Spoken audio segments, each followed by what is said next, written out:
is really a miracle because only 1 in 500 incoming objects would be aligned so well with the ecliptic plane of the planets that allows all Mm. these NASA assets to be used.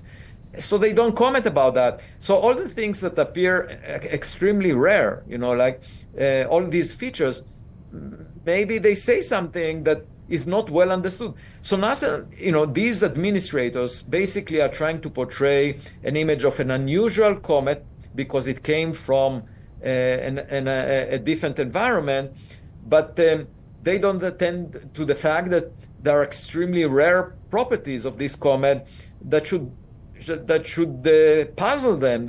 So I think the appropriate response to that would be, there are very puzzling facts about this. It's maybe indeed it's a natural comet, but it means that we don't understand the factories that make such things. Because if we get such a big package that happens to be aligned with the plane of the planets. From the moment 3I Atlas was detected, astronomers marked its course as hyperbolic, a classic signature of an interstellar object. This meant that it would follow a simple, predictable path, enter the solar system, swing by the sun, and then exit forever, never to return.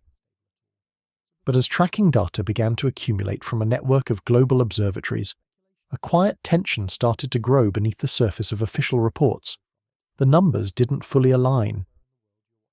The first red flag came in early November. A team in Chile using the Vera Rubin Observatory noticed a slight but persistent deviation from the projected arc. It wasn't a dramatic change, just a few arcseconds off, but enough to alter the object's long-term trajectory. The deviation suggested that 3I Atlas wasn't coasting along a passive gravitational route.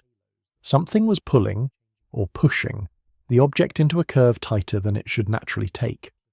That small deflection turned into a silent alarm within the scientific community. Hyperbolic comets don't change course, not without a reason. NASA's public database showed no course correction, no announcement, just the original path, as if nothing had changed. But the amateur networks saw it. The telemetry showed a pattern, not random, not chaotic, controlled. The path of 3I Atlas seemed to adjust itself slightly as it passed through gravitational null zones, regions where minor perturbations can cause dramatic long-term shifts. The unanswered question still hangs in the air. What force caused the shift? Some have blamed solar radiation pressure. Others suggest sublimation events, jets of gas pushing the object subtly.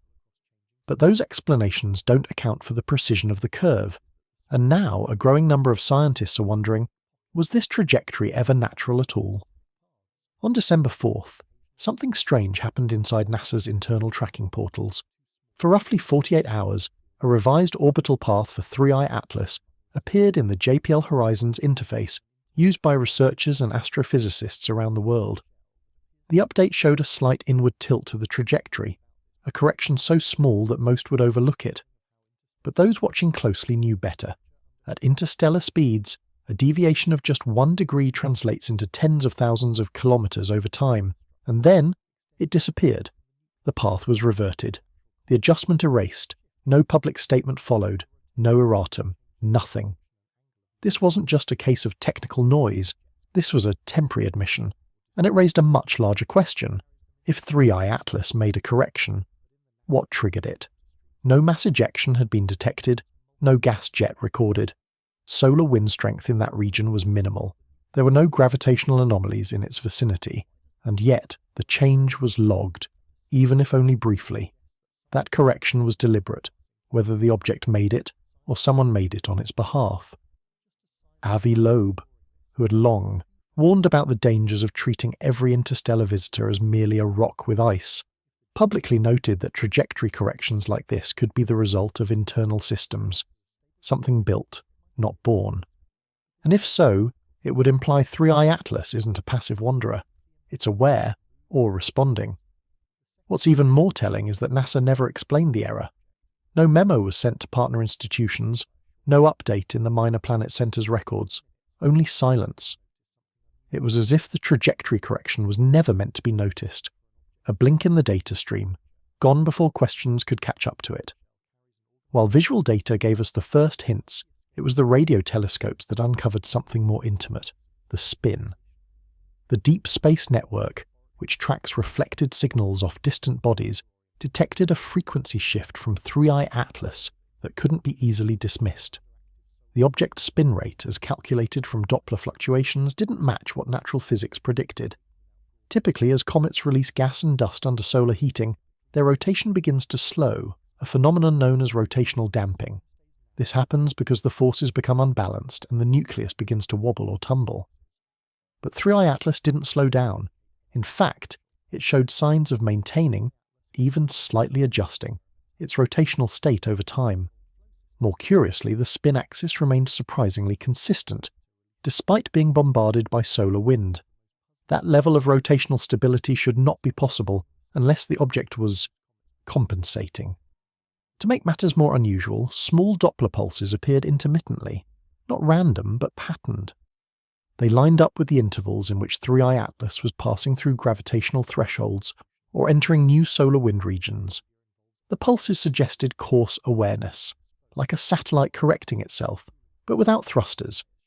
When the data was compiled by independent researchers, the hypothesis was simple but staggering.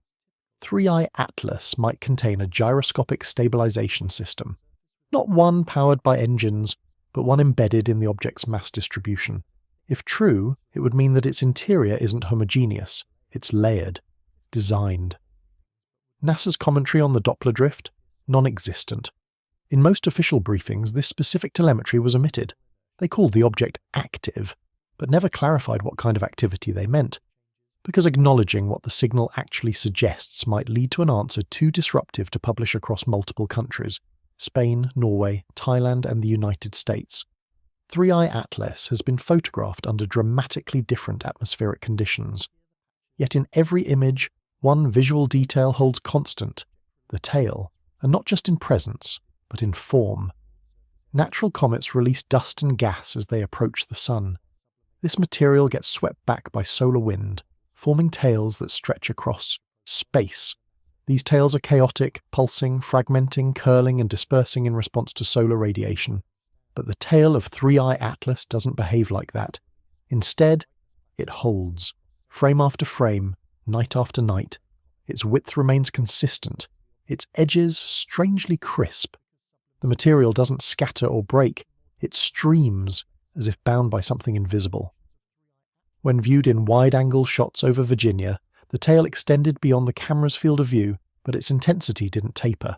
Instead, it held a steady glow, concentrated and deliberate. Amateur astronomers began running filters on their exposures. When they isolated the brightness levels, they noticed faint spiral patterns in the inner layers of the tail, not turbulent but structured, like ribs in a jet stream.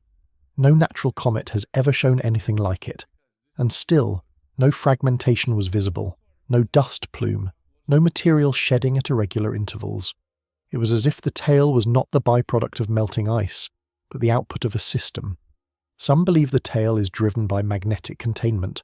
Others point to layered metallic particles being funneled by internal energy cycles. But regardless of the mechanism, one thing is clear. The tail is not dispersing, it's being managed. And that's not how tails are supposed to work. When the James Webb Space Telescope locked onto 3I Atlas, its infrared spectroscopy revealed something few anticipated, and fewer wanted to talk about.